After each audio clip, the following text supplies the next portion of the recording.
क्वेटा की खामोश फजाओं में एक ऐसा एहतिजाज गूंज रहा है जिसे दबाने की हर मुमकिन कोशिश की जा रही है। ये एहतिजाज उन मजलूमों का है जो इंसाफ की तालिब है। बलोच यकजहती कमेटी के ज़ेरे एहतिमाम जारी ये धरना महज एक मुजाहिरा नहीं बल्कि एक फरियाद है, एक सिसकी है जो उन माँओं, बहनों और बेटों के दिलों से निकल रही है जिनके प्यारे या तो लापता है या उनकी लाशें सड़कों पर पड्ढी है। हुकूमत से एक ही सवाल, इंसाफ मिलेगा या नहीं? इस एहतिजाज की क़यादत एक बहादुर बेटी डॉक्टर माहरंग बलोच कर रही थी, जो बलोच आवाम के हुकूक की एक तवाना आवाज बन चुकी है। लेकिन आज सुबह सहरी के बाद जो कुछ हुआ उसने हर हसास दिल को झंझोद्दा कर रख दिया।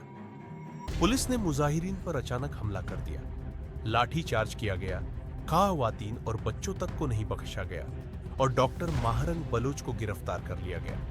लेकिन यह पहला वाकया नहीं था।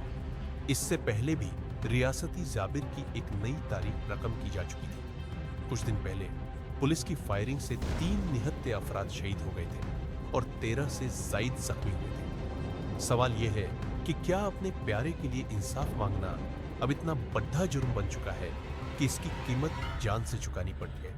यकजहती कमेटी के मरकजी रुकन है, उनको कल रात उनके घर में उनके भाई डॉक्टर अम्मल के साथ जिबरी गुमशुदा किया गया है और अब तक हमें पता नहीं है कि वो कहाँ हैं और किस हालत में हैं। उसके साथ साथ कल सिविल हॉस्पिटल से लापता अफराद के लवाहिकीन को भी गिरफ्तार किया गया है, जिसका अभी तक नहीं पता है कि उनको किस कानून के तहत गिरफ्तार किया गया है, जिसमें सईदा बलोच अपने हमशीरा के साथ और हमारे 3 और लापता अफराद के लवाहिकीन अभी तक डिटेंशन सेंटर में हैं। ये मसला सिर्फ इस एक धरने का नहीं, ये बलूचिस्तान की वो कहानी है जो दहाइयों से दोहराई जा रही है। एक ऐसा सूबा जहां की जमीनें कुदरती वसाइल से मालामाल है, मगर यहाँ के लोग बुनियादी सहूलतों तक से महरूम है। लापता अफराद का मामला हो, तालीम और सेहत की बदहाली हो या वसाइल की लूट मार, ये सब कुछ इस बात की गवाही देता है कि हुकूमत तरक्की के नाम पर दरअसल जुल्म की नई शक्लें मुतारिफ करवा रही है। कब तक रियासत अपने ही शहरियों के खिलाफ ताकत का इस्तेमाल करती रहेगी? कब तक बलोच आवाम के साथ दूसरे दर्जे के शहरियों जैसा सलूक किया जाएगा? ये सिर्फ बलूचिस्तान का मसला नहीं, ये पाकिस्तान के हर शहरी का मसला है। अगर आज बलोच आवाम के साथ ये सब हो रहा है तो कल यही कुछ मुल्क के किसी और हिस्से में भी हो सकता है। क्या हम इस जुल्म के खिलाफ आवाज उठाएंगे या खामोशी से इस जाबिर को बर्दाश्त करते रहेंगे?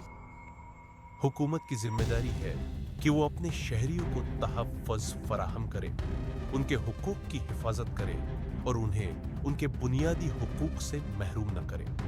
लेकिन अफसोस कि इस वक्त हुकूमत खुद एक जाबिर कुव्वत बन चुकी है। रियासती फोर्सेस आनी तीर गोरियाशा में से भी गुना इमराज शहीद कनक जुटानी था 12 साली नेमतुल्लाह बलूच भी हस्ते और इशा शबीर में 12 की इशफरात टप्पियां नीता बाजीनानी हालत सख्त खराब है। बलूचिस्तान के मसाइल का हल ताकत का इस्तेमाल नहीं बल्कि इंसाफ, मुज़ाकरात और हुकूक की फराहमी है। मगर याद रखें, हर जुल्म की एक हद होती है, हर आंसू तारीख लिखता है, हर चीख इंसाफ की राह हमवार करती है। ये एहतिजाज, ये धरने, ये सदाएं, ये सब एक दिन जाबिर निजाम को हिला कर रख देंगी। सवाल ये नहीं कि कब, क्या हम भी खामोश तमाशाई बने रहेंगे या मजलूमों की आवाज बनेंगे?